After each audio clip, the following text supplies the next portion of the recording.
Well, like Phil Lawrence, Jeremy joined the series late, so he's not a factor for the championship. I am surprised, though, that he did not make the 125 main. Hopefully he'll do better in the 250 class. We're underway with Brad Hagseth out front, followed by Josh Demuth, then Chad Johnson with 250cc qualifying.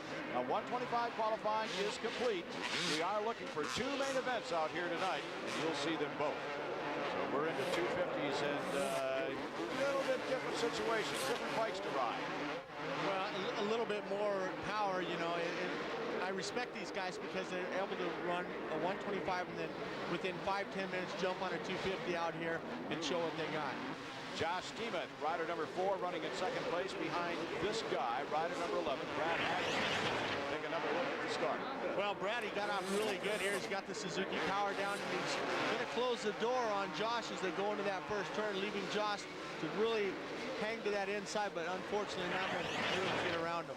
Josh probably had an opportunity there to take, take him wide and out to the wall. But when you're in Josh's situation, you don't want to do that. He is the points leader. Look at that. Great line. Great pass. Well, not only that, he pushes Brad up high, and now Chad Johnson comes to the inside and puts a great block pass on Brad. Unfortunate, Brad goes to 3rd spot now. And that is still a qualifying position. We'll see how Brad plays it from here. So Josh Demuth is our leader. Chad Johnson, rider number 9, is in second place, and 3rd is Brad Hagseth. One more look.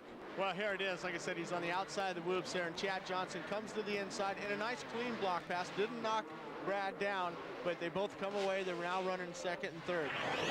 Now, Brad Hagseth wisely shut off when he saw the contact, felt the contact coming, and I'd say that him staying upright was a tribute to his riding skill.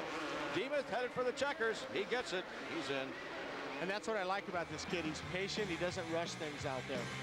Demuth, Johnson, Hagseth, and Hodges all go to the main event. BUEHL is going to have to come back in the semi and try again. Next up, DARCY LANGE. DARCY's riding extremely well tonight. He has been on a roll, and that roll could continue here. He's leading Rusty Holland, rider number 8, Tom Hoffmaster, number 57, and in the final transfer position is number 6, Denny Stevenson. Now, these riders have pretty much stretched things out. It's like a freight train going on back there.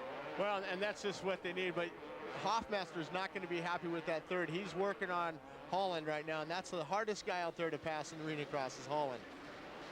We're talking about Rusty Holland, rider number 8. He gets a good line through the whoops, the favored line. He's up the inside. Hoffmaster making more speed around the outside, but there's just nowhere to go.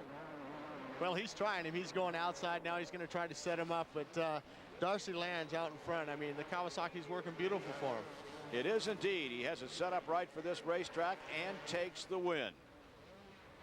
Rider number 17 in the final heat race of the night is Brandon BARTZ. And his Kawasaki was set up pretty well. Well, they're teammates, and you know, I'm sure after practice they're talking about different settings and things like that, but he comes away with a win.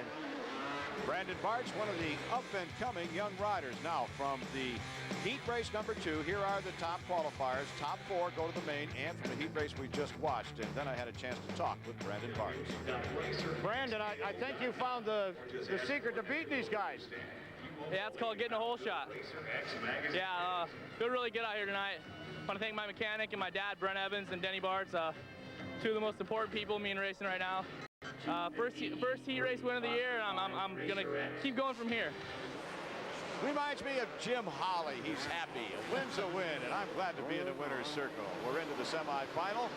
Tom Kelly is the leader. Fly Racing Suzuki. That's Mason is right behind him, rider number 475.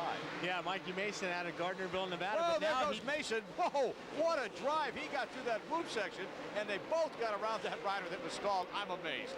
Well, that's that inside line. Mikey Mason was to the inside there, and that line has been working really well. I'm surprised that Kelly went to that outside line. You're right. He made a big mistake when he did that. Mason took the win along with Kelly. He goes to the main event.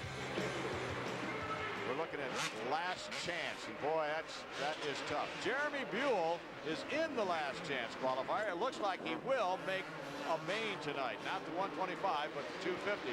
BUEHL has just had things going the wrong way That happens sometimes, doesn't it, Jim? Well, yeah, and this is why you want to make the main event in the 250. You want to try and redeem yourself because you know you should have been in that one. Oh, BUEHL goes down.